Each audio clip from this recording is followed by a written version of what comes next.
माझ्या घरातल्या पुरुषांपेक्षा माझं वजन फार लवकर वाढते, हा प्रश्न तुम्हाला पडला होता ना? तर नक्कीच आज आपण ह्या प्रश्नाचं उत्तर अगदी सोप्या भाषेत समजून घेणार आहोत. तर जरीही माझ्या घरातल्या आम्ही सगळे सेम जेवतो, आमची लाईफस्टाईल सेम आहे, तरी माझ्या माझ्या भावापेक्षा किंवा माझ्या हस्बंडपेक्षा फार लवकर वजन वाढतं. तर ते का होतं?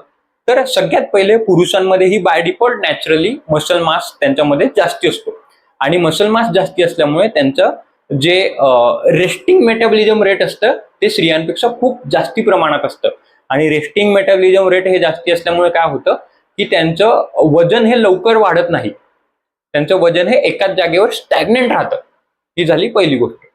दुसरी गोष्ट म्हणजे जसं पुरुषांमध्ये नॅचरली मसल मास जास्ती असतो तसं महिलांमध्ये नॅचरलीच हे फॅट्स, ज्याला आपण मेद धातू देखील म्हणतो, तो फॅट्स नॅचरली हे जास्ती प्रमाणात असतं. कारण प्रेग्नन्सी कन्सिव्ह करायसाठी किंवा प्रेग्नन्सी झाल्यानंतर बाळाला कुशन देण्यासाठी, ब्रेस्ट फिडिंग करायसाठी हे नॅचरली आवश्यक गोष्टी, त्याच्यामुळे फॅट्स हे महिलांमध्ये बाय डिफॉल्ट जास्ती प्रमाणात असतंच. पण त्याच्या व्यतिरिक्त पुरुष जे असतात ते कार्बोहायड्रेट्स लवकर खर्च करत असतात, कारण त्यांचं जे मसल्स मास असतं ते त्याला ऍब्सॉर्ब करत असतं. त्याच्यामुळे काहीही खाल्लं वगैरे तर स्त्रियांचं वजन हे लवकर वाढणार ऍज कम्पेअर टू पुरुष, कारण त्यांचं जे कार्ब्स आहेत ते त्यांच्या मसल्समध्ये जात आहेत. म्हणून तुमच्यामध्ये तुम्हाला अजिबात घाबरायची गरज नाही जर तुमचं वजन तुमच्या घरातल्या पुरुषांपेक्षा जास्ती वाढत असेल तर.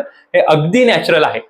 तुम्हाला देखील हा अनुभव होता का की तुमचं वजन वाढतंय? हे मला कमेंट बॉक्समध्ये नक्की सांगा. आणि अशीच मी महिलांच्या वजन वाढीबद्दल माझ्या चॅनलवरती वैज्ञानिकदृष्ट्या अगदी सोप्या भाषेत चर्चा करत असतो, त्याच्यामुळे सबस्क्राईब करायला विसरू नका. धन्यवाद.